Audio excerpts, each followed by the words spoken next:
So on 300K profit in the one summer from traveling with the girls. Like that was the impressive check moment for me, where it was like he was able to scale it. Well, it just kept escalating. Yeah, So the part about the girls is funny to me. I think it was. Bless you. Oh. Yeah, I think it was. Do you ever have a sneeze like where you pee a little? No. Me either. Pooped once.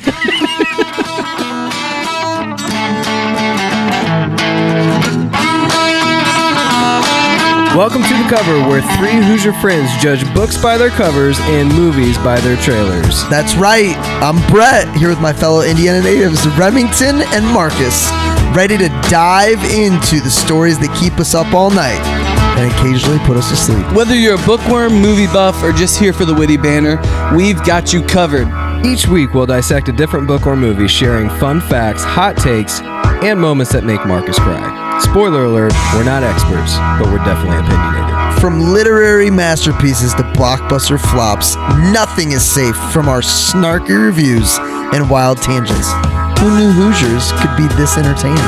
So grab your popcorn and reading glasses, because we're about to embark on a hilarious journey through the pages and screens that shape our lives. Or at least our weekends. You're listening to The Cover. Let's get the show on the road before one of our kids wakes up. Abignale. Are you just going to go? Abignale. Are you just going to go? Oh, it's already been done. We're going right now? Now we're going. No. Oh, nope. Hit the thing. No. Welcome to The Cover Podcast. We just hit the thing. I'm your host, Brett Wiggins. As Reverse bear trap. always, to my left is... The Asset. That was one time in middle school, Rem. And sitting to my right is Sir Remington Ramsey. We answer 9 His new nickname questions. is Reverse Bear Trap. I thought we were talking about Marcus's, like, one of the least popular episodes in podcast history was what defined Marcus's nickname on this show. What episode was that? The Winter Soldier. no, it wasn't. Yeah, that's where it came from. No, it came from. No, they called him the Asset. It was Winter Soldier. Yeah. That's hilarious. This whole time I was thinking it was Ben Affleck's. What's that Ben Affleck movie we watched? Oh, The Accountant. The Accountant? Yeah, I was thinking that's where it came from this whole time. You're right. It's Winter The Soldier. Accountant was not great. In terms of our listeners, Oh, got it. No German listeners listen to that. Total fall off. Interesting. They're back though. Are some We got intense 'em. scenes. That's good. That's exciting. You know why? Because we answer 9 questions, sometimes almost every week, about one of your favorite books or movies. This week, Sir Remington, what are we covering? Frank Abagnale, alias Frank Abagnale? Williams. Abignale. That was my joke. Alias Frank Williams, Robert Conrad, Frank Adams, and Robert Monjo was one of the most daring con men, forgers, imposters, and escape artists in history. During his brief but notorious criminal career, Abignale donned a pilot's uniform and co-piloted a Pan Am jet, I'm gonna love masqueraded as a supervising resident of a hospital, practiced law without a license, passed himself as a college sociology professor, and cashed out $2.5 million in forged checks, all before the age of 21. A hilarious, stranger-than-fiction account of this sumptuous life in the Lamb International escapades and ingenious escapes, Catch Me If You Can, is a captivating tale of deceit. This book is Catch Me If You Can, written by Frank W. Abagnale, with Stan Redding. With Stan Ready. Great job, Stan. So I did watch the movie in preparation for this too, just to see what was different. Because I think I guarantee like 0% of the people have read the book. Yeah. But probably a lot of people have watched them. Did you guys watch the movie recently? Not recently, but I can tell you We're screening within the last year. plenty of things that Screen it in the background. either were chose not to be key points that clearly were key points, or things that, yeah, I wouldn't say they changed the story, but there's definitely some characters that I'm like, Oh yeah. I will say that I'm really glad that we did the book for this episode, because I enjoyed the book. I enjoyed the book a lot, and I felt like it gave a lot more context to what was going on and who he was as a person, who he really was as a person, because his backstory is one of the things that's quite a bit different in the movie versus the book. Well, what's crazy is that the book ends before he even starts to work for the FBI. It ends with him as a criminal. If you only read the book, you wouldn't even know that when he got out, he became basically an informant. They don't cover that at the end of the book? No. Are you sure? Yeah. Did you guys not just read it? I thought when I listened to it that he. I mean, it's talked possible. About, it's possible that like in the last chapter they said it happened or something like that. But like yeah, the whole because they come movie- to him and they ask him to help him catch that person, and he says the thing about the perforated edges. No, I don't remember that. Is that just the? Do you movie? remember that, Brett? Is that just the movie? Yeah, that's the movie. I'm remembering perforated edges as a clear, like, hey, this is how you knew versus didn't know. But also, then you start thinking, what do I know from the movie? That I didn't know from the book. I don't know. I finished the book a long time ago. Yeah, Rem is about a month ago for me. So. Well, I just finished it and they don't. Could be. So you could be right. And I watched the movie. You could be right. It's crazy how. So I went down a rabbit trail with ChatGPT, just asking the difference between what was in the book, what was in the movie, and what was actual real. So we're gonna have some fact checks on this. But to be honest, a lot of stuff was kept for the movie. Like they did a really good job of capturing the essence of the relationship with the father, who was constantly seeking his ex-wife, and how that affected the decisions that Frank made on the run. See, that part, that was one of my, I don't want to call it a beef, but I feel like the movie almost made me feel as if his father was grooming him to be a criminal-ish, like not, like kind of encouraging it. And I felt like the book was almost like he was just not aware, not involved at all, except for letting him off the hook for the initial credit card tire situation. Here's what I'll tell you about the book. A couple times as I'm reading it, having written a book and knowing what goes into how you legally have to say things so as to not get sued for whatever reason, it was very apparent to me that he wrote certain things in a way that relieved anyone of being a co-conspirator of his crimes. It's a really good point. Especially with the Pan Am, stewardesses. Yes. 8 of them. You could tell that chapter, like the language at the end of chapter 8 or 9. Yeah. He literally with almost, the stewardesses and stuff. Yes. Yeah. He literally says it in a way where it's like the parents made it abundantly clear. If you write a book about this, you better not implicate my daughter. Yeah. No, that's I had not considered that. So I think that's probably a piece of it with the dad too, which with the movie, you could get away with a head nod and be like, hey, this is how it really was. Yeah, it's a movie. It's not an autobiography. Right. No one believes it. Yeah. But I bet I wouldn't be surprised if the way they depicted Christopher Walken's great in it. He's good. But yeah, he's definitely like cheering his son on, living vicariously through him. Yes. Where are you going tonight? Kind of. Very, very good way to put it. Definitely. Because his chance is up. He's all focused on, I got to get mom back. Yeah. Did you find it? No. I'm telling you, they don't. They don't focus on. Yeah, I was just looking at the afterword. It says that he worked for the FBI. He teaches at the FBI account. Yeah. He teaches at the FBI Academy. He helped be a white collar specialist and stuff. But that's in the afterword. That's after, because in the Spotify it cuts off right at the end of the book. There's no afterword. Gotcha. Yeah. Well, I knew that it talked about him working there, but I think the perforated edges was from the movie. Yeah. So I do get them confused for sure. Yeah. So it picks off. So the biggest difference we'll get into in terms of how the book really emphasized this, but the movie emphasized that, is the relationship between Tom Hanks and Leo, because in real life, the FBI agent represents a lot of different FBI agents. There wasn't one that was following him. He didn't. It was have like a team. He didn't have a relationship where the movie like really focuses on that like draw between Hanks not having anyone and Frank not having anyone. And he calls them every Christmas. Them having each other, yeah. Which is like, man, it just makes me wonder. It's a cool part of the movie for sure. It is. But it makes you wonder why they make certain decisions. Like, it was Spielberg too, but this is Spielberg. Yeah. which we talked about in the last episode. Spielberg, Hanks. Spielberg, Hanks, Leo. Have we done Christopher Walken. What a Spielberg, Hanks? I don't know if we've done it. Is this our first Hanks? I think this is our first Hanks. No, we did Forrest Gump.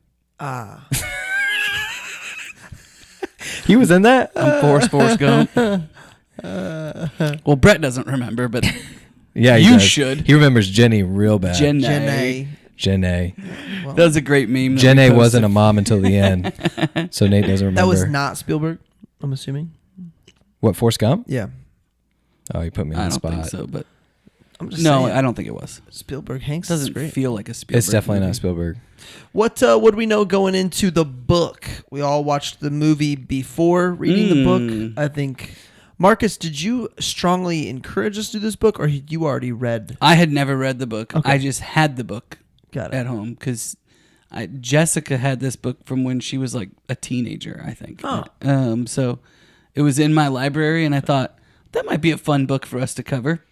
So that is what I knew. I love this movie and The Terminal.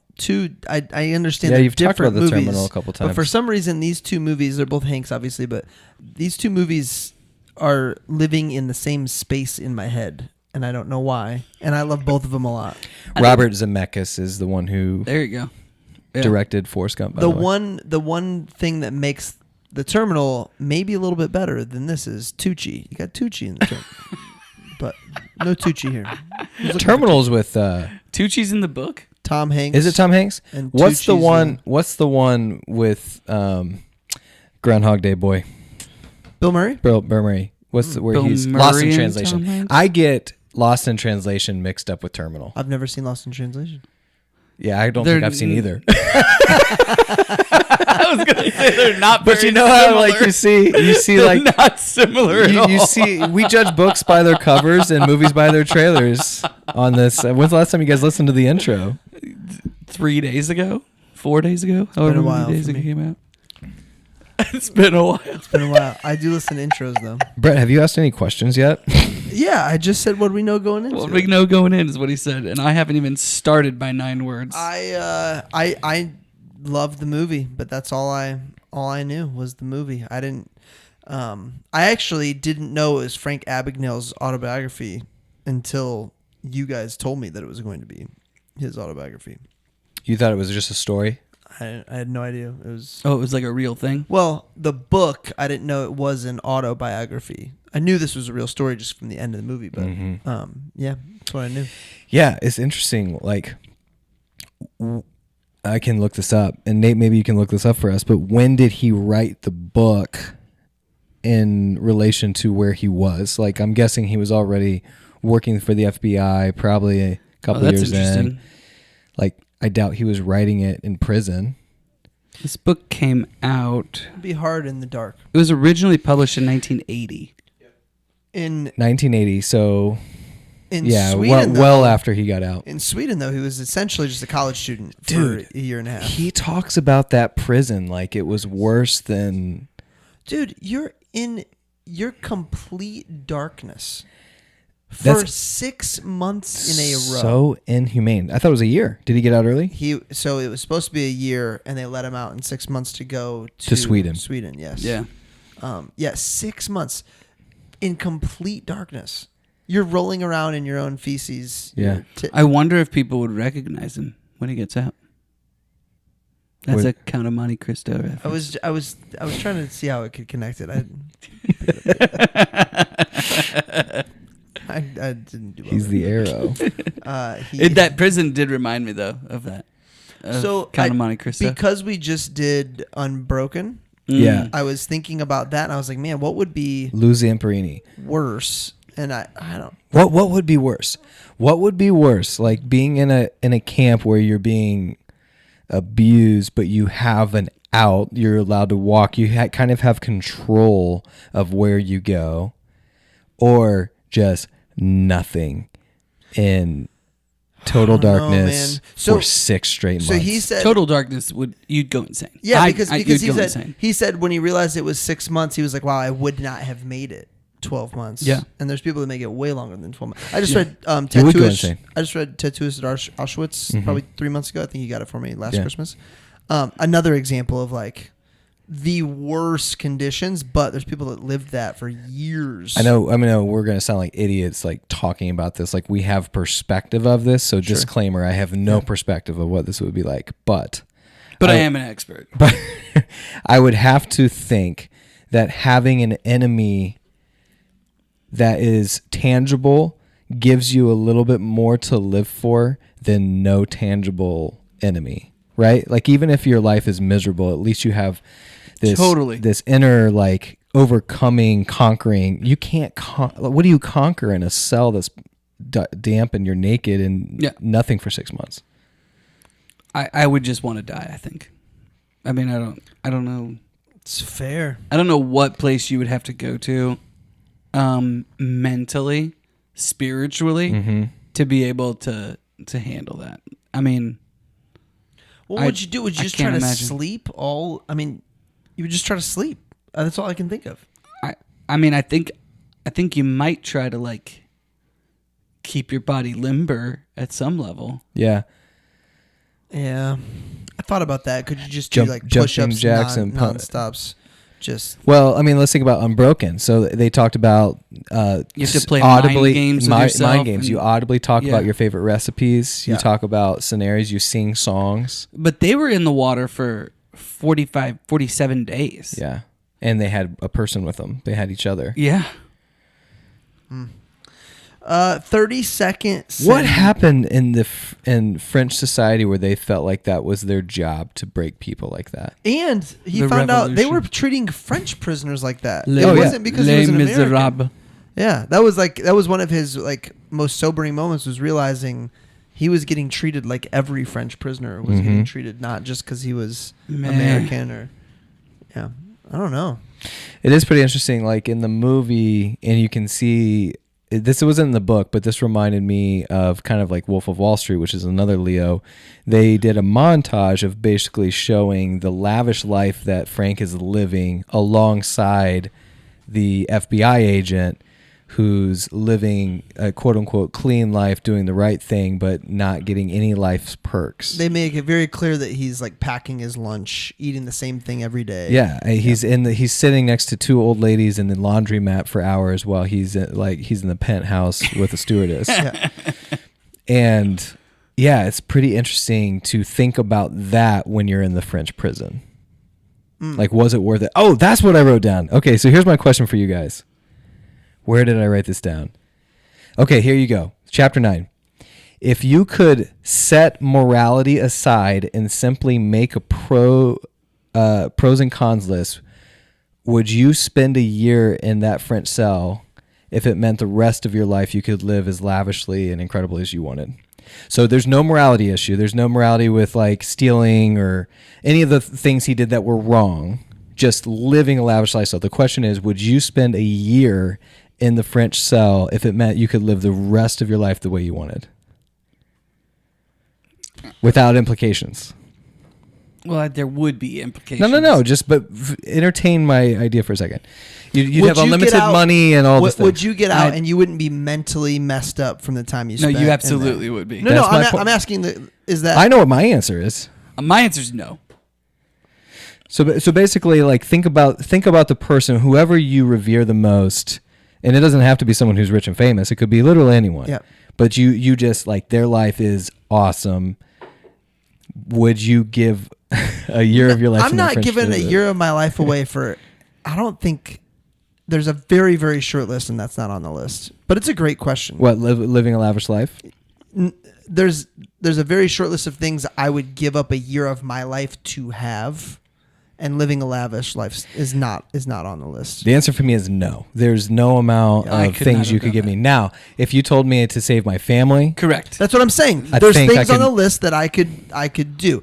That I guarantee salvation of somebody. There's some things, but yeah, that's not. Well, okay, then there you go. That's what the discussion is. What would it take for you to justify living a year in the French cell? 18-year-old you. Ooh, as an 18-year-old, would it change our answer? Oh, 18-year-old me would have said yes and then been very wrong. It would have been very wrong. Day 2. What was I thinking? What did I do? I take it back. I didn't know there wasn't going to be Xbox. What are we doing? Wait, there's not even an Xbox in here. Was that your I sat for so many hours alone in my room. I thought this would be easy. Was that your exactly. Was that your console of choice? Xbox was console of choice. Because you played Halo? Halo, yeah. Yeah, Xbox was great. When Xbox first came out, you remember what everyone hated about it? That it was Xbox only games? Nope. Or that it was Microsoft? No, the controllers were just massive compared to everything and else. they were different. Because remember Dreamcast. Sega Dreamcast. Dreamcast. That came out at the same time, and then PS2 came out at the same time. No, I think the Dreamcast came out just before both of them.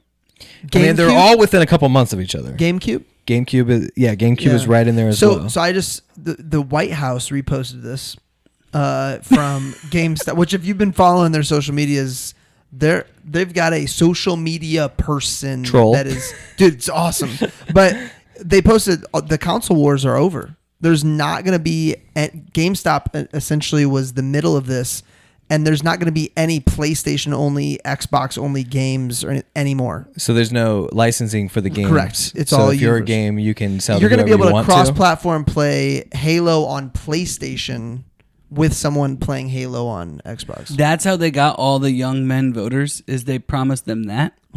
That's crazy to me. So you can play online with your console. That's what I read. That just doesn't even make sense to me. On the White House Instagram official. Yeah. But if you didn't know, and Steak and Shake has tallow fries.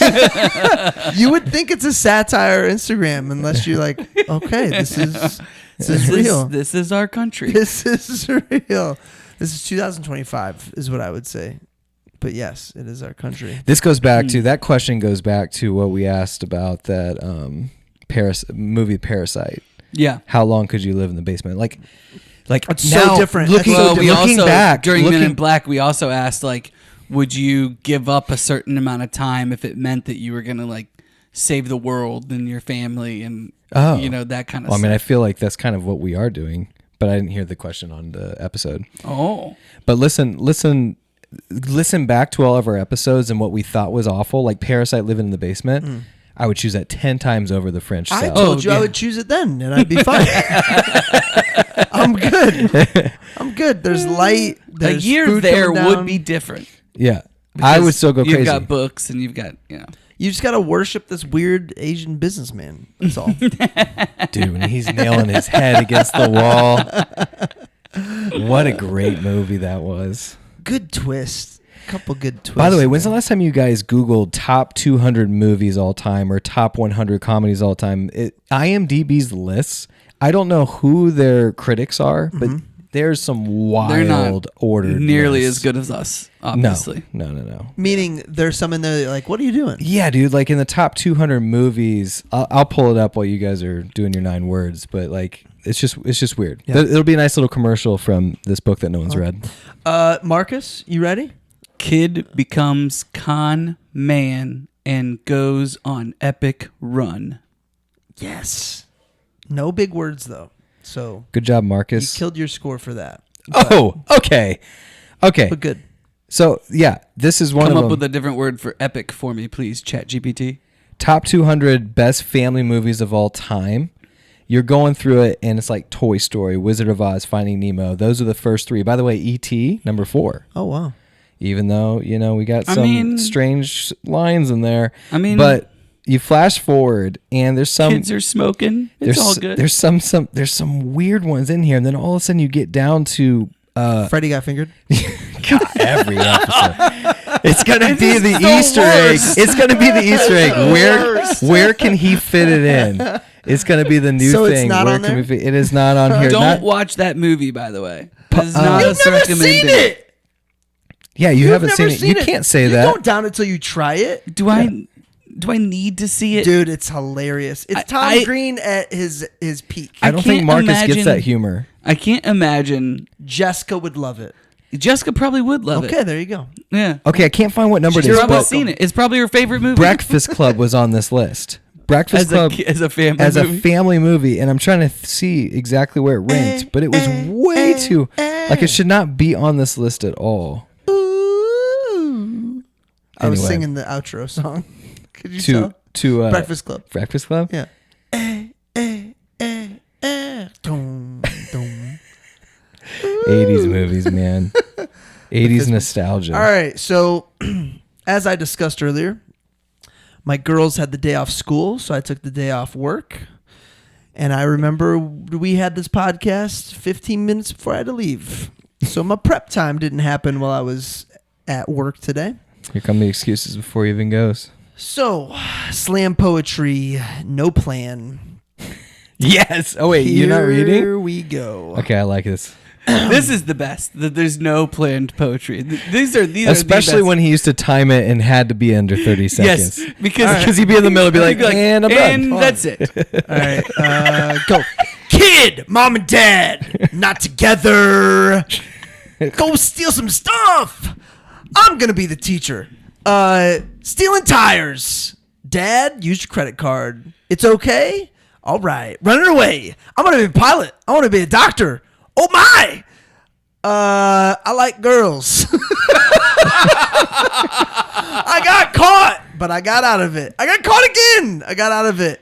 Your dad owns an entire printing company? Give me 10,000 checks. Darkness. That's it. That's 30 seconds. Darkness.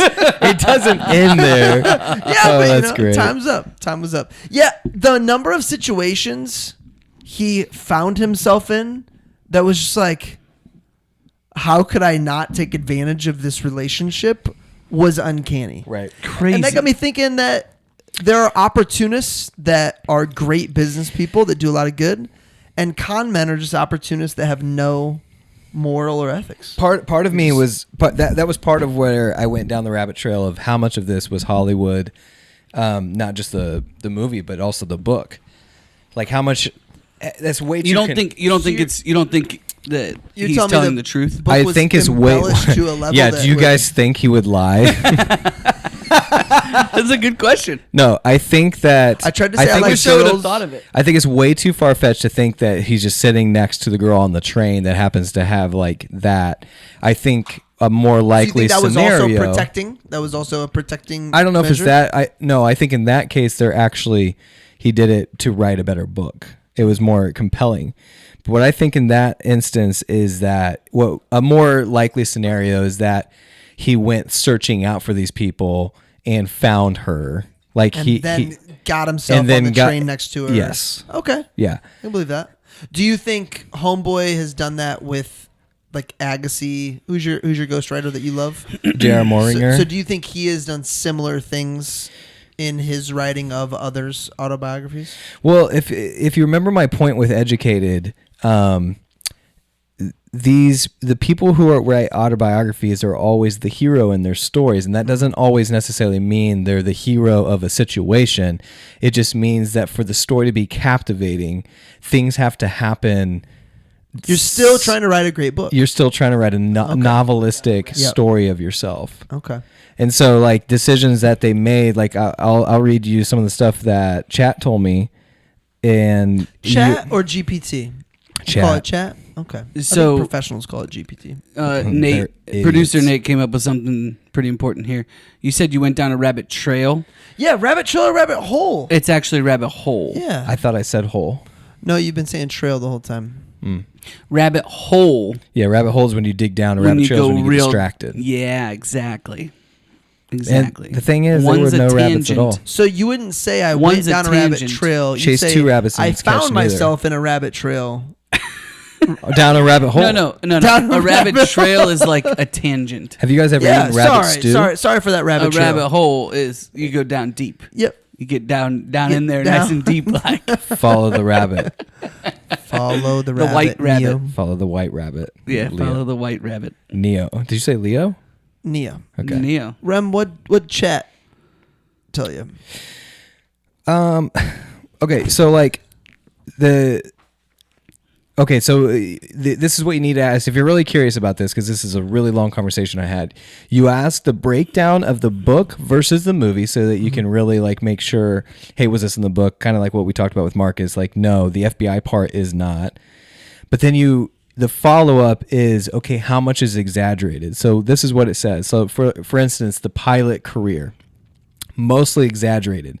The claim is that Frank posed as a Pan Am pilot for 2 years, flying over millions of miles. They literally say that, I think, in the book and the movie.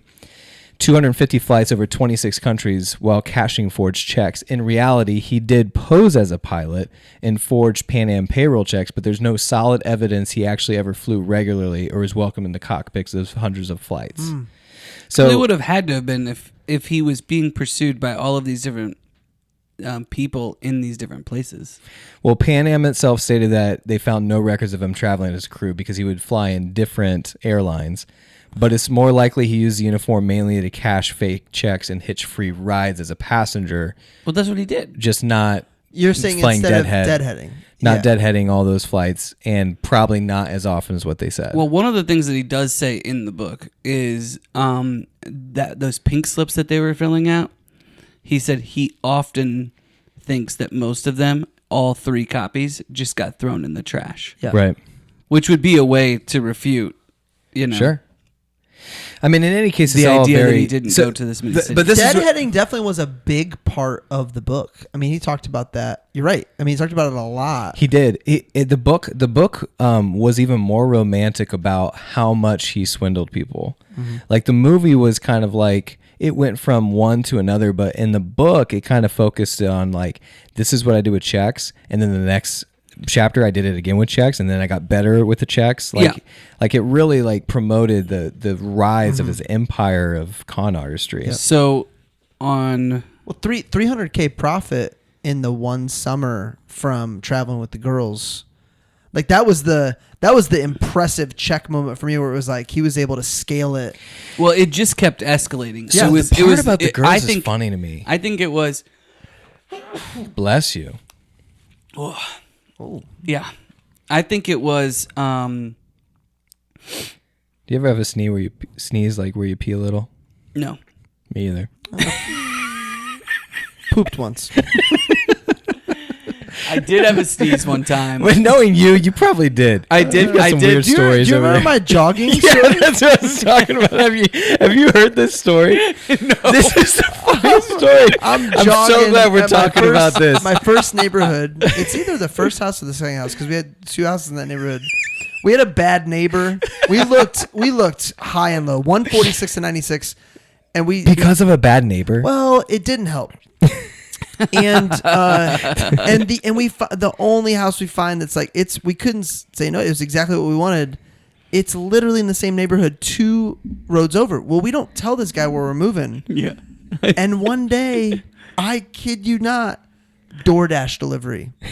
He's the DoorDash driver at our new house. I did know that. But then I was also running through that neighborhood, and yeah, what does that add to this story? Does that separate altogether? It made me think of the neighborhood. I do remember. So I'm running, and there's the piece of concrete on the sidewalk that's, like cracked, so it's up higher, and the tip of my shoe hits it, and I trip, I roll, fart, and had to run home to change. Because it wasn't just a fart. Correct. Oh, man. Not great.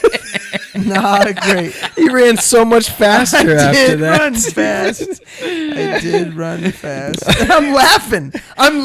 The whole way home. I just can't stop laughing at myself. Can you imagine watching this happen but not knowing? Did you get up and like immediately see if anyone was watching? I was like, But I rolled, and my momentum carried me, and I didn't even stop. Just Wait, you didn't actually fall to the ground? no, I roll. I like a reverse volleyball roll, like front, and then just got up and then just kept running. Pops up and just runs home. So wait, was it when you Poop in popped his up pants. that it came out? It was fast. It was just a happened whole very one fast. motion. It was just one motion. But you know how it is when you do gosh. something embarrassing, you don't know if anybody saw it. Kind of like probably when Marcus fell into the pond at SLC. He's walking through a hotel and just face first into a koi pond. He was the original Michael Scott. He comes back to the conference in brand new clothes, and we're like, dude, what's going on? I wish I had that security video. Gosh. It just eats it in a koi pond. Yeah. Who puts a pond in the middle of a hotel? Dude, do you think that Office episode happened before or after that? I think it was probably they saw Marcus. They saw Marcus. And they made an office. Dude. They talk about Cutco in the first season. I can't. they do like, talk about that story though. I was looking down at my phone, and just the next thing I know, I am in the water. Imagine walking. So like, can you imagine Full walking? You're walking in a hotel. The last thing you think is you're about to be submerged in water. And why are you checking your fantasy scores? Was your phone ruined? No, the phone ended up okay. He showed up in new clothes. I had a full suit on, Yeah. so I had to like change everything. So what was the My walk shoes, like? if I remember right, my shoes were wet because I didn't have different shoes. So you go, you're sopping wet, and you get on the elevator. No. I get up, look around, and there's like nobody around at this time of the day. Everybody's in the conference and stuff like that.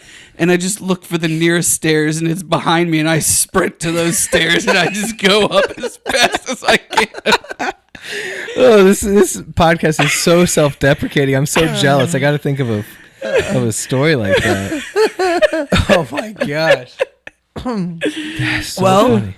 Speaking made of, us stop and think. What do you think? I was going to use this quote just to kind of go to your point. He says at the beginning of chapter 3, which is the beginning of all of the flight stuff, there's an enchantment in a uniform, especially one that marks the wearer as a person of rare skills, courage, or achievement. Right? And he says this multiple times, how pilots can get away with a lot of things. People would cash the checks. People would charge Pan Am for his hotels, do all kinds of stuff, right? So, it could have been that. I do think that he was getting away with that all over the place. But it seemed plausible to me that he could just ride deadhead wherever he wanted to. I'm not saying it wasn't. You're exactly right. And when I watched it, when I read that fact, I was like, oh man, it just doesn't seem like. It seems like if he did it 10 times or 100 times, it's still a lot of times. If he had good forging, if he had good forgeries, yeah. like I feel like if I had good enough forgeries, I would be good enough at like faking something like that. Well, I mean, you're talking about the 60s too, so like there's things back then that I'm like, dude, anybody that wanted to the do something fact like this that they would just something. let you write a check for anything. Yes.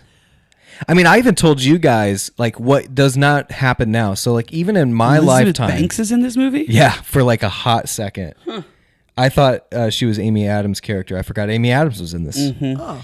So even in my lifetime of flying, when I first started flying, which would have been college, which is like 15 years ago, I would literally walk on the plane last and just take the empty first class seat.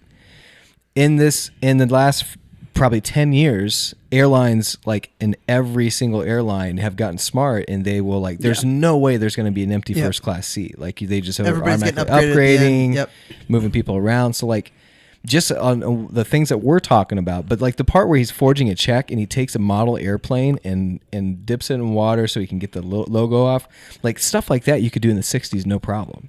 So what are the things that we could be doing right now that 40 years from now somebody's going to go, why didn't you just... AI videos. I mean, that's AI videos right now. We're in the forefront. Now, here's the thing.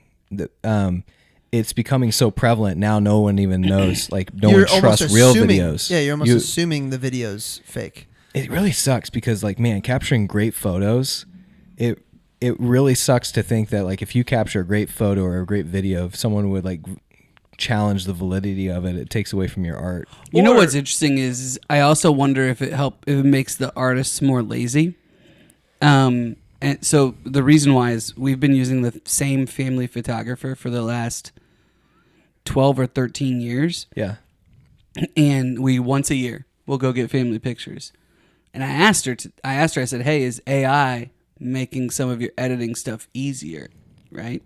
She said, yes, but sometimes it can be a little bit of a pain in the butt because I'll think to myself while I'm taking the photo, oh, I'll just edit that out. Fix this, or yeah. AI will edit that out later or whatever. But photographers were always doing that. Yeah, but if you, like, It's just better now. There's, like, kids in the background or whatever. If it's allowing you to lower your, like, standard. I want to make this the best. Totally. Yeah, photo. that's my point. Totally. Is I'm not saying that she was being lazy, but Right. that was just a really interesting self-reflection that she had. But man, I will tell you this, and maybe I'm not as good at prompting as I could be. I find myself. I thought ChatGPT would change editing for me. Like I wouldn't need to get an editor. I could just use ChatGPT. It's ruining my pieces. Like I'm working extra hard to fix what Chat does on my writing. It definitely can be harder to edit than just write. Yeah. It depends on what you got to. Well, no, even my edits.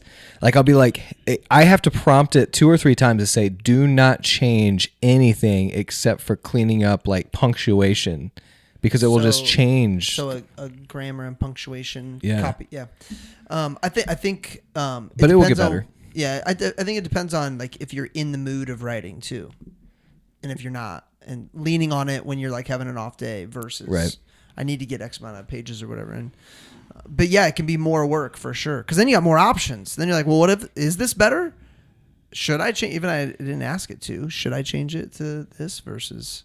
It makes me wonder, like true things that have never gone out of style, backpacking in the mountains, Yellowstone, Grand Canyon, something like that. It makes me wonder, will we ever advance so much as a society where we truly ruin things that have just withstood time? Like the 7 wonders of the world. 7 or 6? Will it withstand time then? I mean, so I guess you can make the argument that technology has changed how you backpack. Like your actual backpacking experience, you can pack a lot more with lighter weight stuff. You have better flashlights. But the experience itself, does that make the experience less awe-inspiring? I don't know. I don't know. It depends on you mean like trying to connect to God. Like if we went today and we did the entire trail that the Donner Party did, right? And we just as an experiment and didn't pack ketchup. As an experiment, we did it with modern tools, right? Yeah. Maybe not a car, but we. It's a really weird example. More modern tools. No. My question is like, would we not experience like we wouldn't obviously necessarily like have to be stuck like they were stuck, but there was also so much of that book that like the salt plains and everything else were so awe-inspiring. Would you not experience the awe-inspiring nature of it without the like is it more awe-inspiring if you, or is it less awe-inspiring if you don't experience the danger also? I think yes, and I mean I don't need danger to experience amazing outdoor experiences. You know what I mean? Like right. That's I guess my question. I don't think so. I mean, I think that for some thrill seekers, that's probably what it is. Jumping out of airplanes, bungee jumping, cliff. Dude, have you ever seen those guys the free free solo? Yes. Where he climbs up the El Capitan or whatever. Those guys are absolutely insane. I'm El Capitan. What's that from? No ropes, no nothing. Yeah. All right. Let's get us back to the book here. Let's do it. Serious question. I'm gonna read this, and I want your reactions to it. This is just a quote from the very beginning of the book.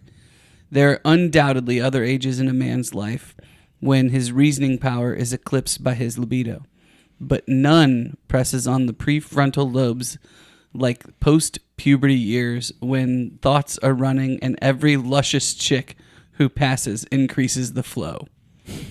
Discuss. Are you serious? No, I thought it was hilarious. I don't actually mean for you guys to discuss, but I thought it was just so funny. Like going through puberty? Well, this whole book is him. He's a teenager for the whole book. Yeah.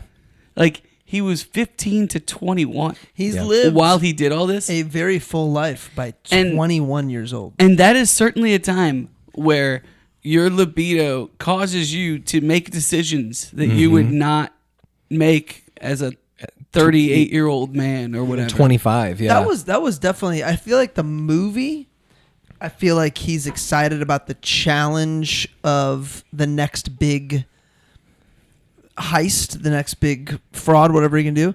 The book is like, it's all about the girls, man. All about the girls all the time, the whole time. Yeah. Well, that's why I wrote down when he says he's a good student and he's like in bed with these different stewardesses asking them questions, and he's like, you have to have a certain amount of concentration to be able to ask these questions and pay attention. Well, so at some point he's totally making the decisions just because he can. Like, he at first starts off, he's like, I need to make money, and then it's like, okay, the thrill of the con takes over.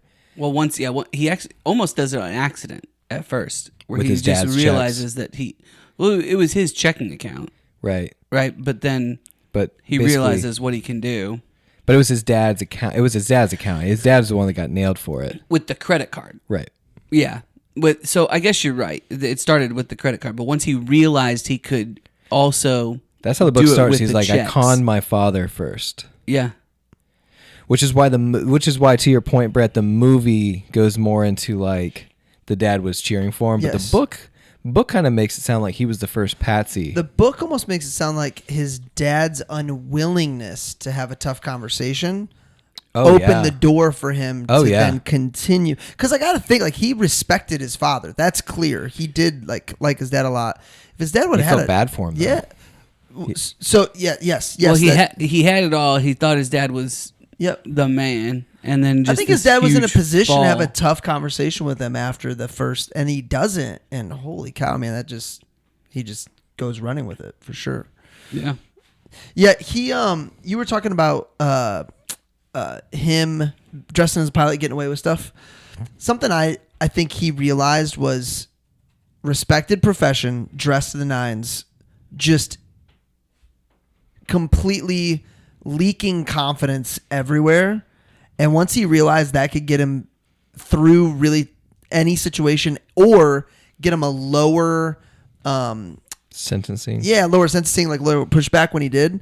He was like taking that to the bank. Mm-hmm. That was totally. It was his entire. Literally. Yeah. Yes. Literally. Mm-hmm. Yep. Yeah. What else made us stop and think besides the fact that he ordered milk every single meal? All right, I got a really good question for you guys. Yeah. Between pilot, doctor, or lawyer, which one do you think you could pull off the longest? Lawyer. Pilot, doctor, or lawyer? The only reason I'm scared to pick lawyer is I feel like there are rules in a courtroom. How on earth would you go with lawyer? Yeah, I feel like there's rules in a courtroom I would just not know. How would you pull off being a lawyer?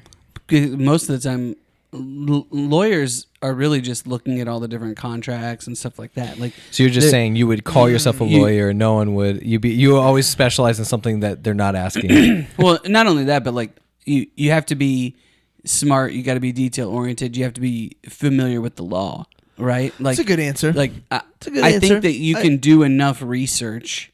You could do enough research to fake being a lawyer. Like, I feel like talented people could probably pull off bad lawyer, and I think that I could be a bad lawyer.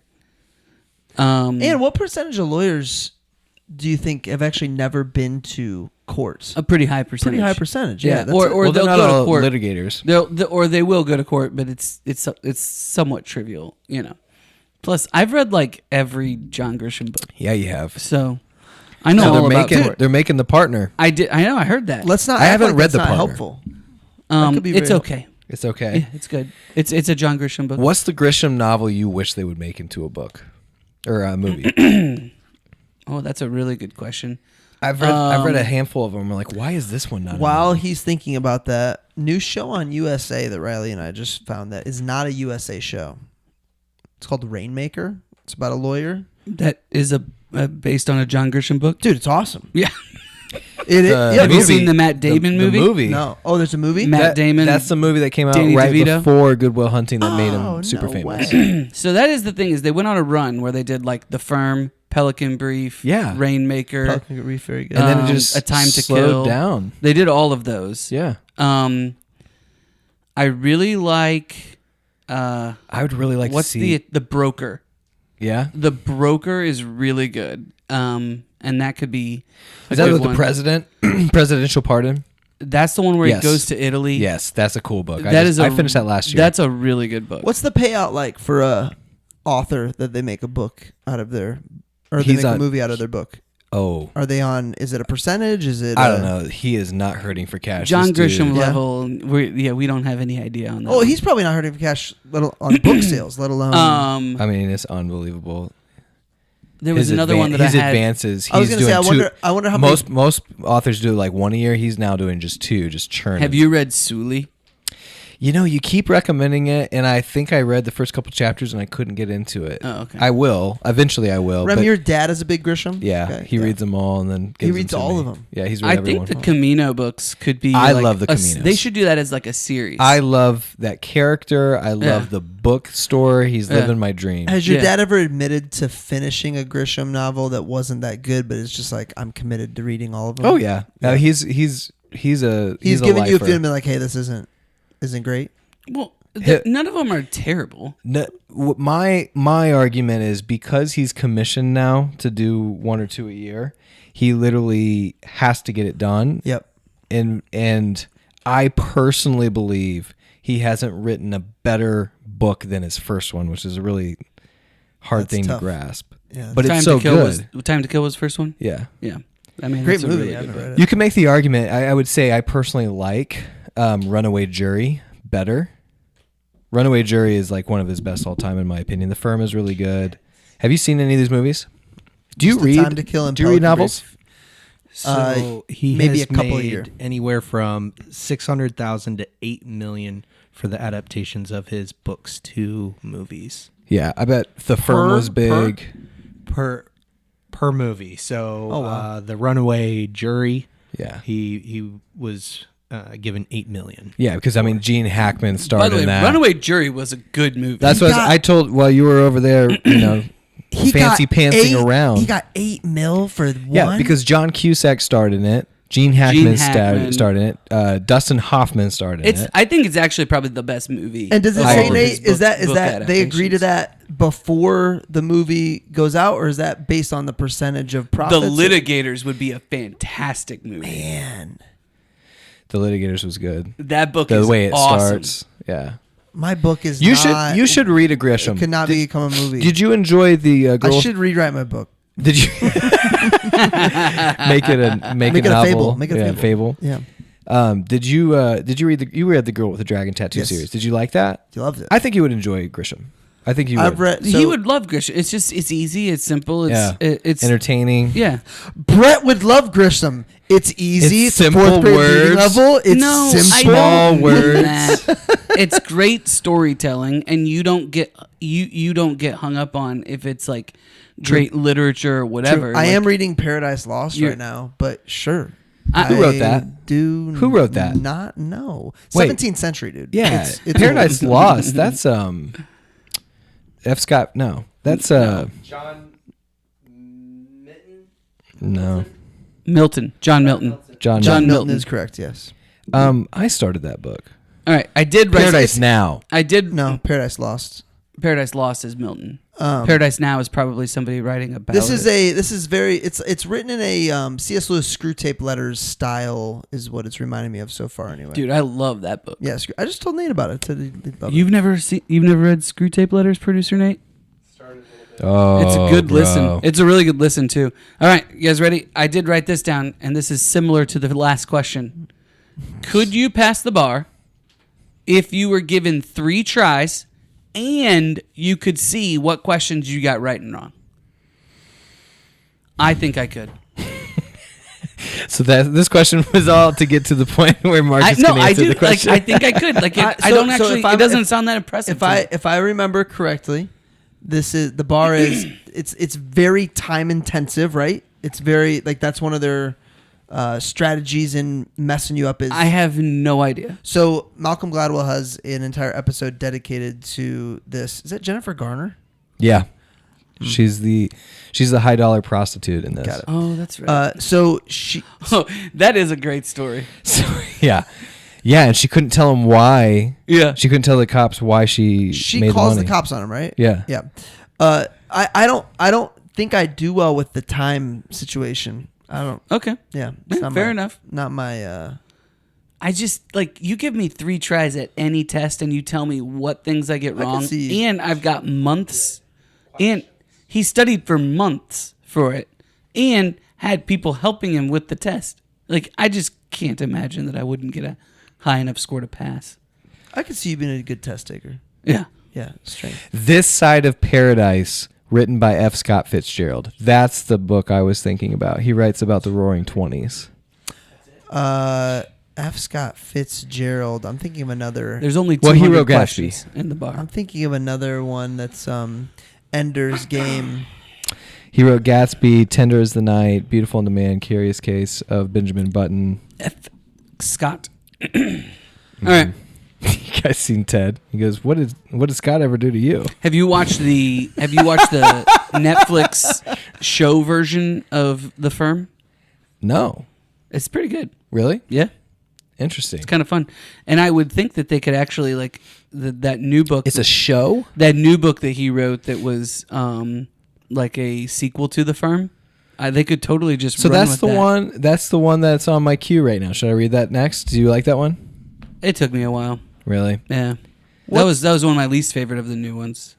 Question. He speaks third best Italian. What is today's common cons that people are doing on a regular basis? Yeah, I was thinking about that. I mean, I think they're.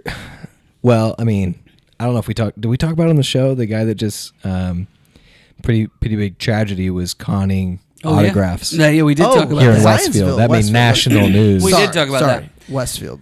So I feel like there's probably there's a today all the con people are getting old people. Yeah. Yes. They're like catfishing them and having them send them money. Definitely text message based as well. Text messages, right? Yep. Like I had a ticket and I hadn't paid it yet. Dude. I hadn't paid the ticket For sure. yet. And I got a text message saying that Because I it's needed to public pay my record. ticket. I needed to pay my ticket. Is that why? Yes. Or I would have my license suspended, and it had a link, and I was like, "Yeah, this can't be legit," But smart. But you're a smart dude, and you thought about it. But I did think about it. People that don't even think about That's it. the thing is, I did think about it Yeah. but what I realized is the dates were slightly off, but barely. It was like 2 days. Dude, I'm telling you, that's why anytime you can pay directly and it's not a government link, if it doesn't have PayPal, I'm not doing it. And that's why I really like companies like PayPal. What did you just say? If it doesn't have PayPal? If it doesn't have PayPal. So because PayPal is kind of like my link to reality. Like they've done their vetting. This is a legit company. Not to say you can't scam while also accepting PayPal. But if PayPal is going to go and say, yes, this is legit. Because like those tickets we bought, secondhand tickets, like, are these tickets real? Well, if they have PayPal, well, PayPal's done their job and vetted them. So you're saying PayPal says, hey, we aren't going to let bad vendors on our space. You can't post a PayPal link on your site unless PayPal says you can. Really? Because I don't know why. Maybe it's just in my head for some reason. If I see PayPal, I'm like, eh. Oh, I'm the opposite. Oh, wow. Okay. Why would you be? Because who uses PayPal?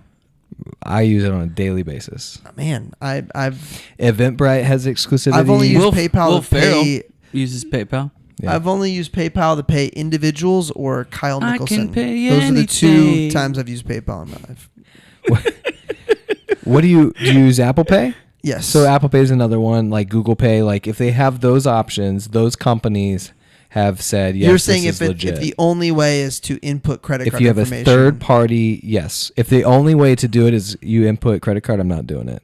So is tapping those links, because I've never tapped any of those links, will that get you screwed if you just tap the link? Probably not Any of from those? your iPhone, but like if You you, have a Microsoft computer you totally. Why can. is that? because they're terrible at spyware. That's the other thing that people do from a cybersecurity's perspective now, right? Like there's all kinds of different ways that you can hack people.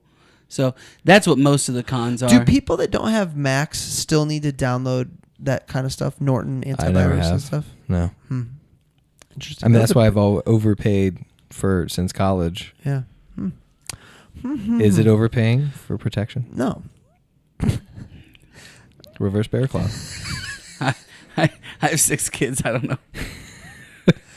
I don't know if you guys have heard of the 6 kids is Chappelle expensive. joke, I can tell you that. but this Frank reminded me of a Chappelle joke, and we'll put a bow on the his lust for women.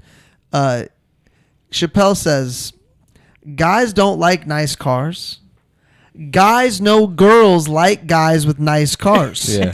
And that's Frank. Yeah. Frank knows. Reminds me of Unless Matthew you're McConaughey. Matthew McConaughey. Yeah. Oh yeah, same thing. He had to go back to the truck. He had to work for it. But the girls like the truck. In that case, The girls liked the car actually, but he No, hold He on. wasn't He has a cool. truck. He wasn't He was cool. cool. He wasn't He got cool a cool anymore. car and didn't become cool. He parked in the back. He didn't want anybody to touch it. He was uptight, so he gave it back. Got the truck. All right, can we talk I about the like doctor? Matthew McConaughey. Me too, man. Let's talk to him. He's got a new He book wrote a out. book of poetry, Poems, and he read some of he it. He says poems and prayers. Yeah, That's what he calls it. and it's good. Is like it? it's good. It makes you think. I don't know if it's all theologically I loved sound. all of his little poems and stuff in his his Greenlight. theology's a little muddy. okay, But I mean, but he's you know searching what? You're like the talking rest of about us. God. It's all good. Yeah, he's getting there. We got to talk about him as a doctor, right? Okay, this was my Yeah. So you didn't answer yours. So pilot, doctor, lawyer. Which one could you pull off the longest? Do pilots actually fly planes? Isn't it all? That's a great opener. Because if they don't, probably I don't know. Here, okay, so this might What's be the movie where it says they're all autopilots? That needs to be it right there. So wait, but I also feel like I'm a little too short to be a pilot. There's no height requirement for pilot, but I feel like pilot needs to be a tall, handsome, confident, handsome that's dude. not true. clean shaven. I don't think that's me. Aviator That's not me. wearing. I'd hop on. I mean, one of the most famous pilots of all cinematic history is the shortest actor. Amelia Earhart. Yeah, Yeah. Oh, I thought you were gonna say Tom Cruise. I was going to say Tom Cruise. Amelia Earhart was probably taller than Tom Cruise. So here's what. Producer Nate, can we get confirmation on how tall Amelia Earhart was? If it starts with a 5, we are You know who good. plays Amelia Earhart? I think she was 5'8", and I think Cruise is 5'7", or maybe even 5'6". Do you know I've met Amelia Earhart? Okay, here's what I will tell. She was a speaker at one of my breakfasts. Not kidding. Not gonna lie, I thought she was dead. I thought she was like in the 1600s. What was that? What was that? She flew a plane, I know, bro. I know. Think 5'7". She's taller than Tom Cruise. I was right. So okay, Nice. I just thought about something. Tom Cruise in a Picasso. That's the sorry. Oh, because I thought he was That meme that says Picasso just died. Really? Because I thought he was in the 1400s. That's fair. That one's fair. So, so in an industry that is so just glamorous and all about image, for somebody that short to make it as high as Tom Cruise has, very impressive. But Very impressive. But There's a if ton of there's- short actors. I was gonna say if there's an industry where you can make that happen, it is Oh, Hollywood really? because there's a ton of short male. Because there's a lot of actors. stairs. Why is that? Long gone are the days of John Wayne. It's almost like He was a real man. dude, it's almost like you had a wave. This would be a really interesting study for someone like Malcolm Gladwell to do. What was this surge of short actors? Because now, if you have a bunch of short actors, you can't really cast tall actors because they look weird on You're screen limited. next to the stars. Or you could do CGI like I think it's just that short people are more talented. Interesting. Yeah. That's a strong take. Or they weren't successful in sport. They can't be successful in sports, so Those who can't teach gym. that's right. It is interesting that Remington chose to go in sales while we were all still in management, and that might be why. He just realized. I go back and forth. I don't fit in here. I go back So and forth. Rem goes into sales, and we have a push competition, and we're taking. This, I promise you, this is not going to be funny to anyone else except Cucko people. We took the push Just trophy. 3 dudes hanging out. We took the push trophy picture, and after, like days after, I see and Rem's in the management trophy picture with his trophy. I'm like, Rem, what are you doing? He goes, bro, I'm a field sales manager. And I died. I mean, that's just screw Cucko for having all these terms that they're not going to take seriously. Key staff. If I'm going to be on key staff, you better give me the keys to this. Did you do that knowing that was going to be your? 100%. Oh man, it's so good. 100%. I remember when I did most of my things to make you, Nadine, or Jim, or Marcus laugh. My You did a entire good job. career. You did a That's good job. I did most. I of remember my when things. my reps would figure out that key staff was just a nominal promotion. And So the what way do you do? fix that, the way you fix that is you make it awesome. no, but the thing was, key staff was so awesome that like they still wanted to be a part of it. That's Yeah, true. That's true. You actually, I remember your culture where actually it was pretty cool, but Man, it took me a while to learn that. I was in some offices where it was just you got Churn to come and and burn. do an extra phone it's jam. the numbers. Yeah, Oh no, it's no. good. Our You key got staff, donuts, Do you though. still use that terminology? What's that? Key staff? phone Key jam. stuff. We're doing like AM intern, then AM candidate. Oh, they have to add intern to things. Yeah, because That then looks better on a resume. Well, because That's then great. you're a team captain for SC2 push. Essentially, is what you're preparing for, and that's when SC2 push is 3 months long. It's all summer now. It's the entire. Oh, dude, entire. Summer. it's only 39 days. You brought the doctor. How awesome is this outfit right here, by the way? Average rep 11 You would like days. that outfit. I love SC2 that push 39. You brought doctor when he's doctor. I was actually surprised that he was gonna give up his doctor position because he realized he could get somebody hurt. Like it was the first moment where I was like, he's being Yeah, dude. a human here. Yeah, because you were way ahead of me in reading this book, and you had said on the show Yeah. that this guy is awful, and I was like, I don't know, he's just flying around cashing in checks, and then he started talking about being in charge of surgeries and all this Yeah. stuff, and I'm like, this dude is terrible. Yeah, horrible. I just can't imagine like I can't imagine putting people like actual real life. I get a con man most of the time probably rationalizes it by saying, well, they shouldn't have put themselves in that position. You know, he rationalizes it by saying like, I really only ever conned these big corporations, right? Like I got all this money from Pan Am and from these places, and they have insurance, and it was just a blip for them, right? Like the only person he really ever conned was the lady, right? That was trying to the prostitute. It was the only one that he ever really conned. Were you going to in the describe book. what a prostitute Person. was there for a second? Did you I was consider it? thinking about I was thinking about if I wanted to say Technically, prostitute. she paid him for sex. I know, which is hilarious. Why would she be upset? She does that all the time. Because he lied. Oh, she probably. Yeah, okay. You feel foolish. You feel like He a did- dum-dum. At one point, he started hanging around the bank and keeping people's receipts or something. At one point, he did start taking. Yeah, you and I had this conversation. He did start taking money from individuals at one point, and then I He was like like yeah. using their. He was like using. He studied their the routing numbers. He and understood stuff. everything. Yeah, Yeah, that was a pretty ingenious thing. So, like, realizing that if you reroute a check to the other side of the West country. Coast, Yep, you've got it takes time. an extra 2 weeks for it to show He up as must a be bounce wicked check. smart. And wicked smart. He must be. smart. Must be. Was he from Boston? No, but I do think that he went to Germany on his trips. For sure. You know? Can you imagine how bad the German prisons are if that's what the French prisons were? Probably bad. Probably pretty bad. Probably. I think that's a good place to leave it. I don't know that we need to talk about it. Pretty bad. So I thought What year was he born? talking about how wicked smart he was. He also realizes he's No caught. one listens to the show, Marcus. He realizes he's caught at that bank, and he goes back and acts like the FBI agent to get the check. Dude, That was such that a was ballin' move. so sweet. I was at the gym for that, and I paused to take down notes on that. Showing up as an FBI to get a fake check is next level. It was so good.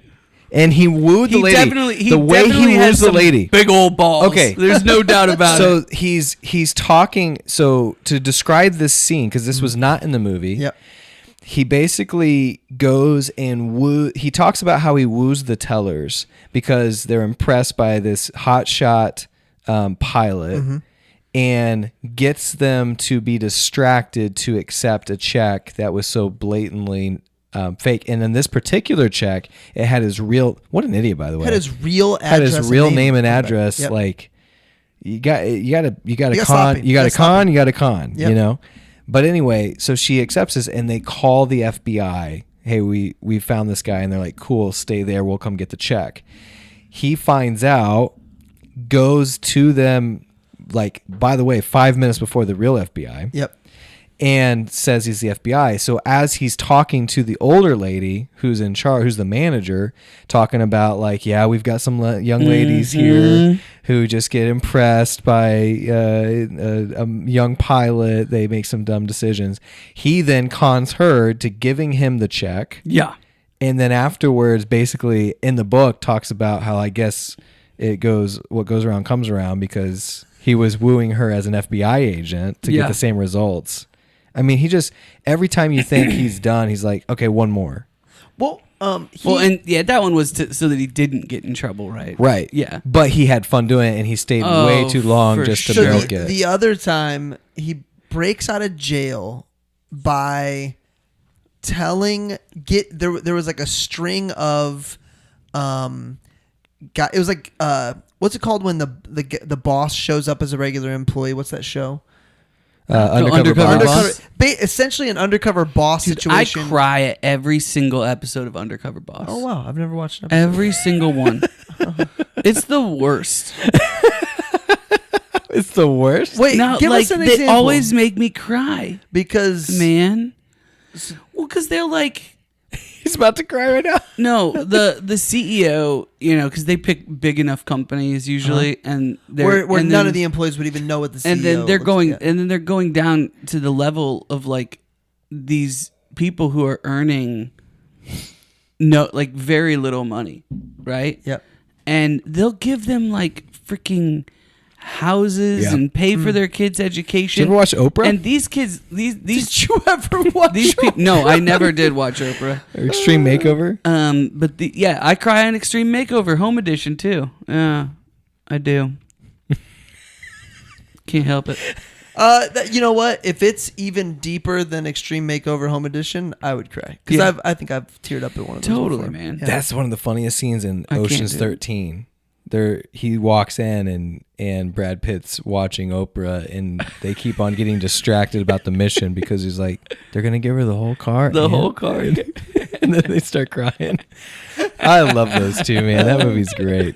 You brought up Oprah, so it made me think. For some reason, my algorithm was sending me bad Kamala Harris interviews from the campaign. Dude, it Those was have so bad. Those have been going around. Oh my goodness, they're bad. Dude, I mean, I think the best thing Trump did is just take every interview knowing she wouldn't, because at some point, like, put everything else aside. If you're not confident in your ability to answer questions and someone else is, even if it's like, not perfect, that that transparency Yeah. really came through. But like she couldn't take those interviews because she would have made it way worse. It was very bad. It's so ridiculous to me. I want to read her book. It's so ridiculous to me that people on the left get angry with someone like me because I, voted for Trump and ruined society or whatever. And it's like, guys, you literally took someone who was not qualified to run for president, couldn't even do an interview, and even though she hasn't been elected by anyone ever, have her running for president. She didn't go through a primary. She didn't do anything. She didn't even make it through freaking Iowa when she did that. And they get mad at someone like me for voting for the person who actually was president of the United States at one point in time, and things were just fine. Well, it's 3 times in a row that they've literally just picked the person during the primary, right? Instead of the vote. Like that. Yeah, because Bernie would have beaten Hillary. Yeah. Right? And when you said Bernie, this whole time I was thinking Joe was weekend at Bernie's. Like, that's the narrative. Is like, it was weekend at Bernie's for 4 years. Ever seen the so movie, when you said Bernie, I was like... Have you guys ever seen the movie Bernie? Is that Jack Black? Uh-huh. No. That is a messed up movie. Jack Black's in a messed up movie? Yeah. Really? Have you seen Nacho Libre? Different kind of messed up. Dude, I haven't seen But the Nacho weird Libre. thing about Bernie is that, like, it's a true story, and some of the people in the movie are the real people from the town, and some of the people are actors.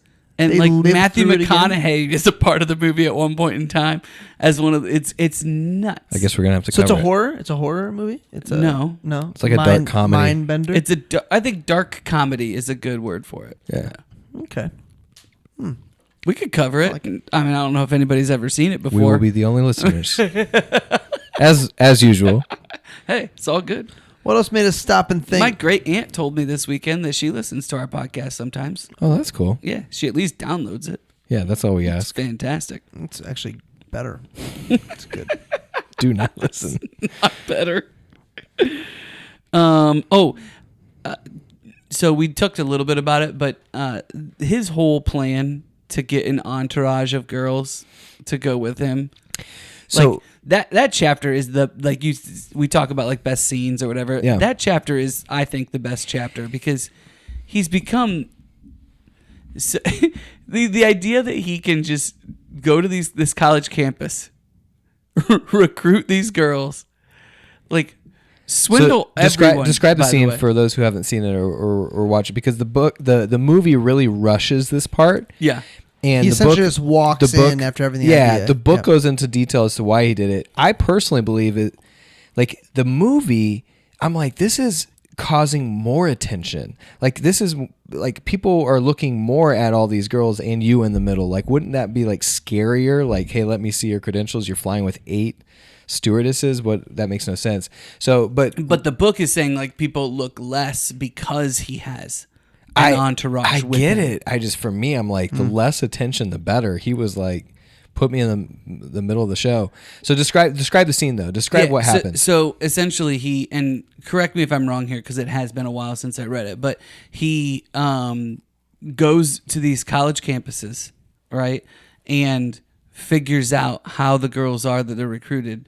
And he only recruits girls that still have like a year or 2 left in college. So he can explain to them, I can't hire you. Exactly. But, yeah. And, but if you do everything right.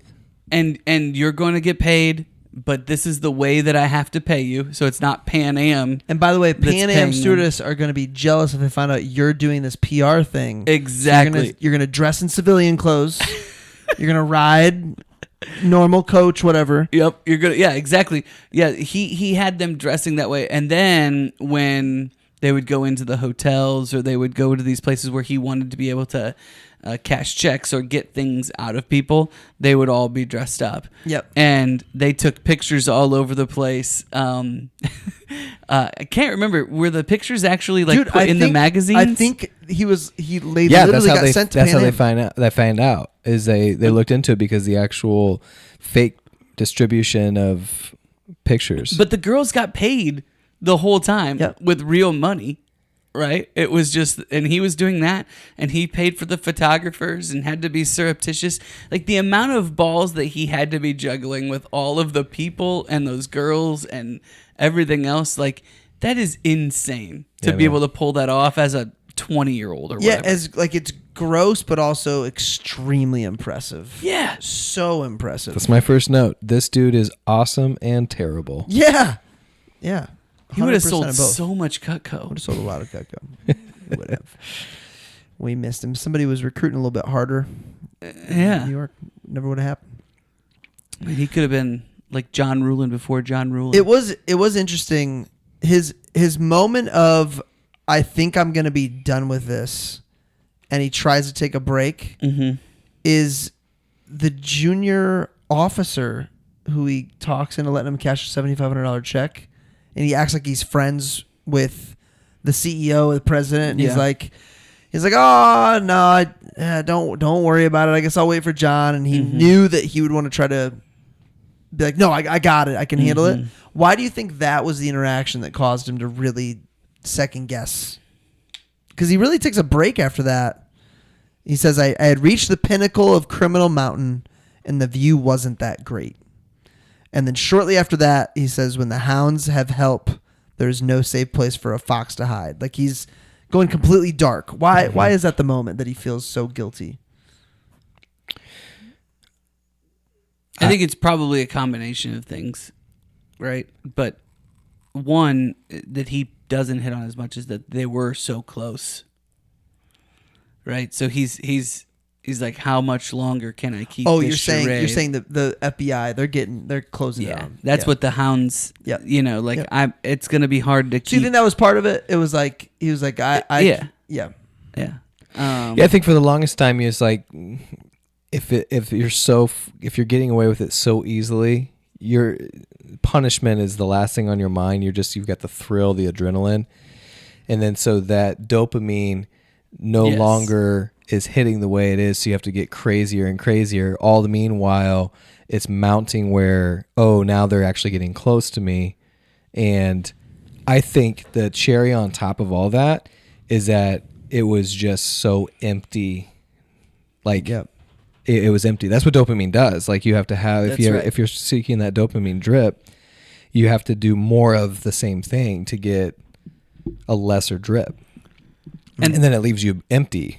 And also, to get that higher dopamine drip, I think he's now starting to understand the impact it's going to have on other people's lives. Like, even though he's not taking the money from that manager specifically, that manager is probably going to get fired.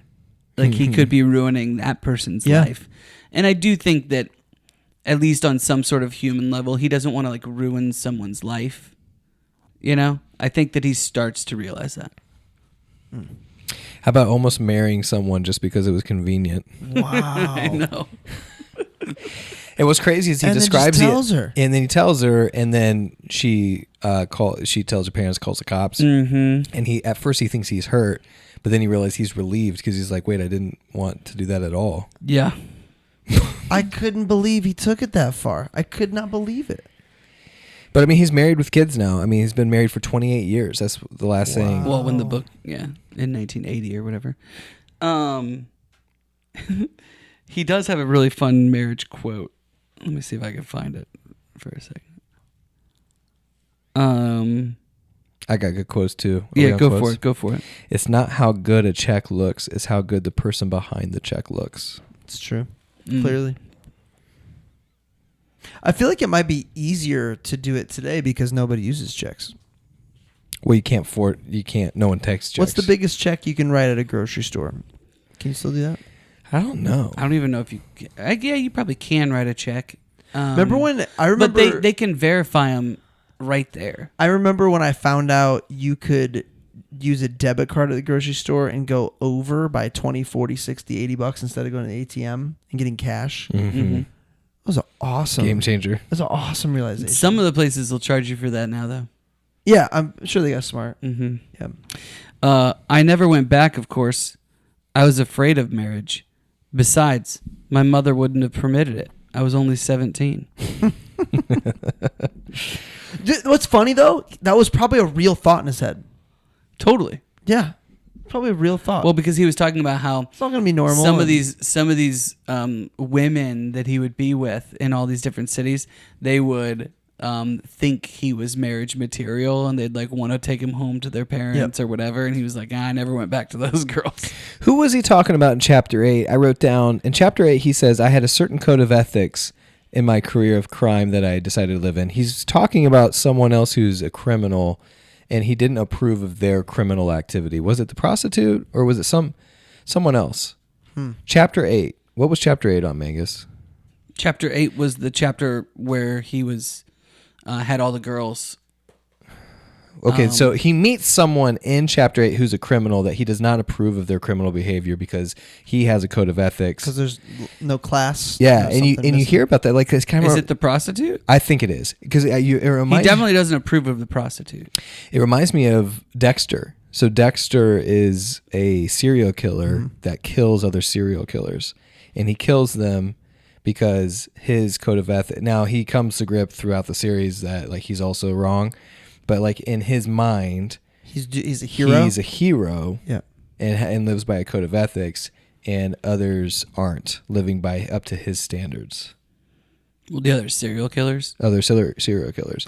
So like in that chapter, that's what his quote is. Is like, I have a certain code. He was like, he was not approving of whatever. I think maybe it was a prostitute. I thought it was a guy.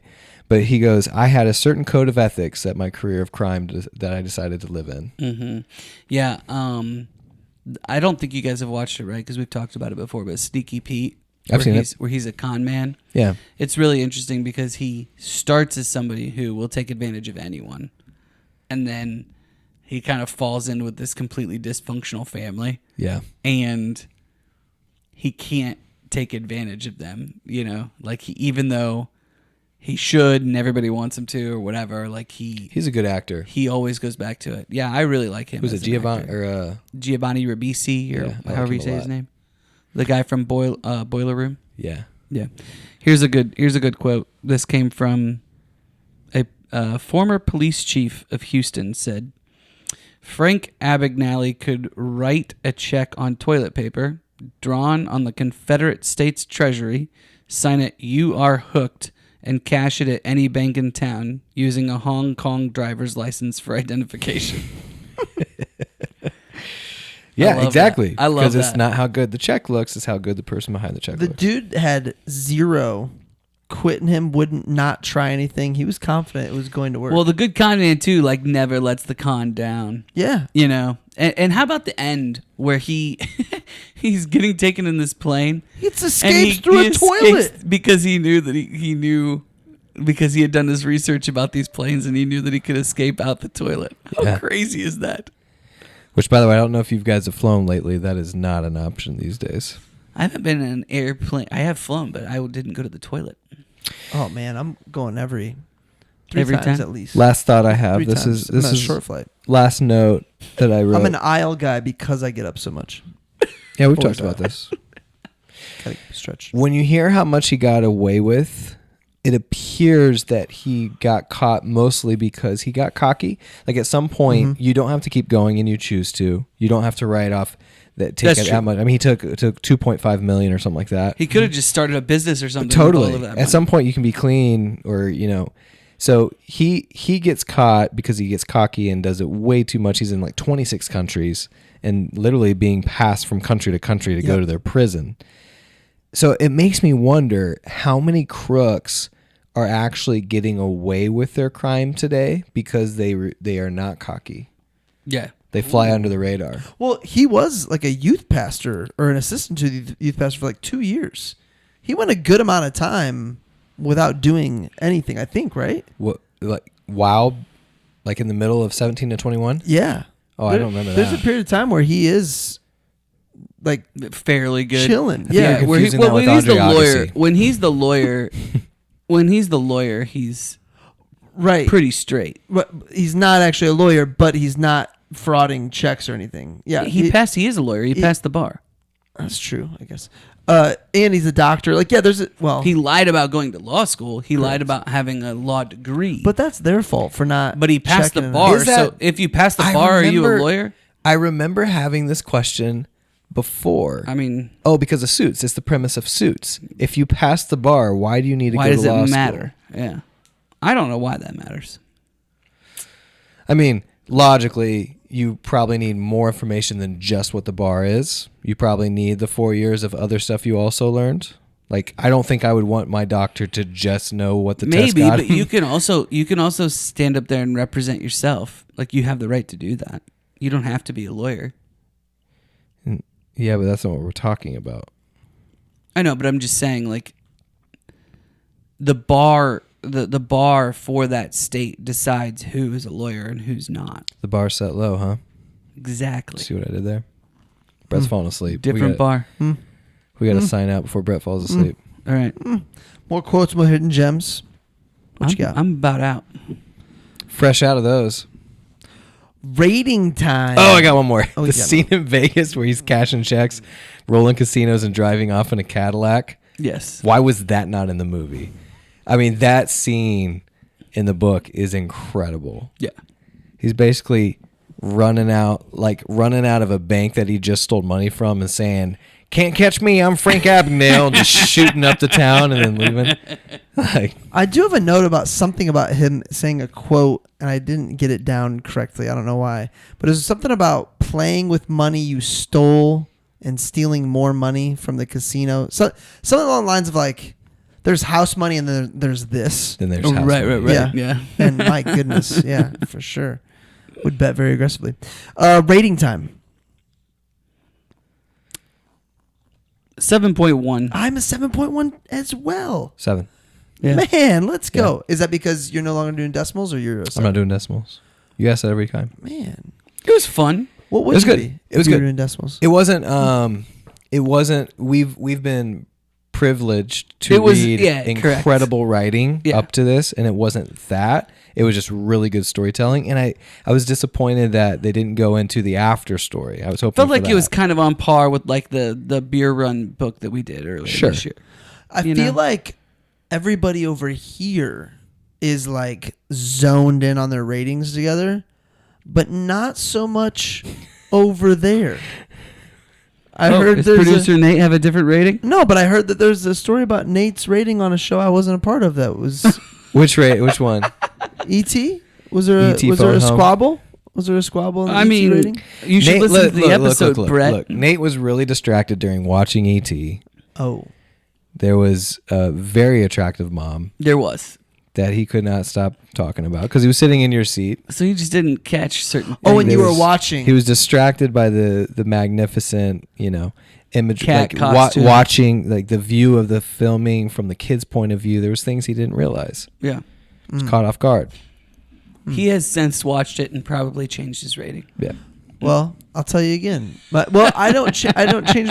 I haven't changed my rating due to a conversation. But I think, what was your birthday pick this past year? Old movie, Casablanca. Casablanca. The conversation's the only time I've increased my rating during. Yeah. Otherwise, I stay pretty true. Casablanca. If I remember right, I can't remember if I loved it immediately, but to Dude, me, that scene where they all get up and start singing. Oh. But see, when I first watched that in college, that didn't hit me. I hadn't lived life at that point. Yeah. No, I didn't have that's- kids. I watched It's a I didn't Wonderful understand Life. politics. Charlie hasn't died. Like, watch it now. Yeah. You know what I mean? I watched It's a Wonderful Life at the right time. You've made a very good to point. cement it into If I your would have romanticism. watched it too early, it wouldn't hit me the way that it did when I watched it for the first time. For sure. 6 years ago. That's why Dumb and Dumber, I think, is hilarious to me. And if I watched it today, I'd probably be like, eh. Or Yeah. maybe you'd still think it was funny because you remember the first time that you watched it. That's what I'm saying. Yeah. Yeah. But Casablanca, though, is truly that good. It's like Hemingway. When I read Hemingway, I'm like, why does everyone think this is so awesome? And then 2 weeks later, I'll find myself still thinking about it. Yeah. Be like, that's why. Mm-hmm. Well, you want to know what's next? I'll tell you. Yeah, I'd like to know what to do this Yeah. week. What should we do? We got some Michael Keaton dad Ooh, Jack Frost? in Molly's Game. Oh. That's not Michael Keaton, bro. Didn't you tell me it was? It's Kevin Costner. Oh, Kevin Costner. My bad. Kelsey Ramsey over here. Oh, dude. Michael Keaton is the dad in the Lindsay Lohan classic Herbie. Oh, yeah. Great movie, by the way. Yeah. Way better than I thought. Family it was gonna movie? be. That was a family. It is movie. a family movie. Yeah, great. Yeah. Molly's Game is not. First of all, but you do need to watch the old Herbies. I'm assuming that's a real. Was that Disney as well? Yeah, it was Disney. Yeah. Ed cool. McMahon. Yeah. McMahon? So we're doing Molly's Game next? Molly's Game Guys, is we got next. some fun tidbits. And from then Molly. I get the feeling Rem isn't excited about this next one. I really am. Wicked is a great Rem's not excited about it. movie. It's a great movie. It's a we went. You Rem liked sounds, the show. Rem sounds as excited about Wicked as I was about E.T. But you went to, And then I liked it. You went to the I musical. think the Broadway play was phenomenal. Have you seen the movie? I have seen the movie. And you're not Part 1. Wicked Part 1. Yeah. To be clear. Yeah. Okay. Not Wicked for Is good. it an Ariana thing? Is it? You have an issue with any of the actors? The fact that she's so skinny? I don't know. Does it bug you? I don't know. I don't know. It's not. None of it's that. I just I don't know. You know what else we get this week? The movie Wicked is not on par. So like Hamilton, I find myself singing those. So I'll put it on in my car. Wicked is not even sing-alongable. It's not. The songs are not catchy. Like there's some show tunes that are. There's some parts. There's some snippets. But find yourself. That's the one snippet. Popular. Like that's it. That's all you do. You don't sing the whole song. I can't wait. I can tell you every word of Hamilton songs. I know. Oh, yeah? Well, Greatest Showman, Pitch Perfect. Well, what's interesting is that you're That's what it naming- is. you're I figured it naming- out. There's other movies in those genres. If I'm ever not excited about it, there's other things that I think are better that we should do first. And that's where I put Wicked. you would say we should do Pitch Perfect. I would much did rather do Hamilton. Pitch Perfect. Yeah. You did Yeah. Hamilton. Pitch Perfect isn't a musical, though. I don't think yeah, it is. I don't put them in the same I category. don't either. I love Greatest Showman, and yeah, Wicked's we should pretty great. totally man. do Greatest Showman. I think Greatest Showman's better than Wicked's Wicked. fine. I That's think fine. La La Land's better than Wicked. Remember when Yeah. you and La La Yeah, Land. yeah. You and La La Land. But I'm just saying. I Yeah. do think it is. I like All right. La La Land a lot, Anyway, too. you know what else we get this week? What's that? A Marcus Mangus video. Oh, Nate, I'm so sorry. So sorry. Who'd you have? Travis Swift? Travis Travis Kelce Swift. just caught a touchdown. Yeah. Nice. Can't be looking So at did fantasy Francis scores play well. you this week? No. Francis played you. So Francis has played the I one or played two the score I in the played league the invisible. 3 weeks in a row. I played the Invisible Man. Francis had a He rough took a bye stretch. week this week. Mm. Yeah. And then after Wicked, Rem, this will make you happy. It is a Michael Keaton Birdman. Oh, Birdman. we're doing 2 Michael Keatons in a row. Great. And who knows? You know, we got Molly's Game We next just did for 2 sure. Spielbergs in a row. I'm just kidding. We got Molly's Game next for sure. And who knows? Maybe that Wicked will change. There's still time. No, we could do Wicked. That's No, fine. no. I'm not lobbying. I think it's a really, really good timing though with the It second is one coming Wicked out. Part 2 coming out. There's songs in Hairspray that are catchier than Wicked. Hairspray. Is John it- Travolta. Isn't Hairspray a pretty successful musical? Yeah, but it's not like yeah. It's pretty good, right? I heard it's pretty Baltimore. What is it? Baltimore. I can't remember. Good morning, Baltimore. That's what it is. Yeah. 5,000 ton. No, good. What movie is that? What one is that? The 5,000 is that from Rent. Rent. Oh, Which I haven't seen. 525,600 minutes. That is Tick Tick Boom guy's first, the one that he wrote and then he died. Jonathan Larson. To no, this he day, wrote it the after least that. successful podcast we have ever filmed. Tick Tick Boom. Yeah, because people don't have good taste. You're talking about our listeners, Marcus. Yeah, I am. Wicked We're or gonna Tick get- Tick Boom, Marcus? It only took us all episode to get canceled this time. Tick Tick Boom is way better than Wicked. Yep. Let's just keep doing this until you pick something different. Miracle or Tick Tick Boom? Miracle is. Oh, you mean Which was better which or is worse? better? Which is better? You're trying to find a worse Miracles. movie than Tick Tick Boom? No, I was trying to pick a movie Miracle's that he better. would pick besides Tick Tick Boom. Miracle's better than Tick Tick Boom. And we just did. Yeah. You know what? Miracle. When is the Winter Olympics? In the February. Yeah. Probably June. February. winter? Well, we'll see you in October. Bye.